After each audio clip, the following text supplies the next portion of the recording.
ते लाडकी बहिणीची योजना कदाचित चालली असती असेल,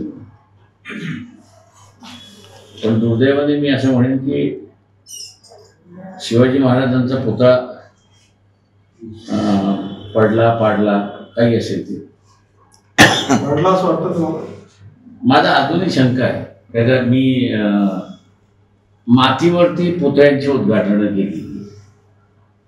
एवढे दिवस पावसाळे झाले पण ती माती गळली नाही आणि ते पुतळे पडलेले नाही.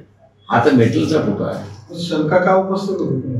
मला शंका उपस्थित होते की मातीच्या ढिगाऱ्यावरती जिथे आम्ही पुतळे बसवले आज 20 वर्ष झाली तरी ते तसेच्या तसेच आहे. आणि हा मेटलचा असणारा पुतळा हा पडतोय. पण कोण करू शकतं? कारण सरकार तर स्वतःच्या विरोधामध्ये करणार, कोण करू शकतं?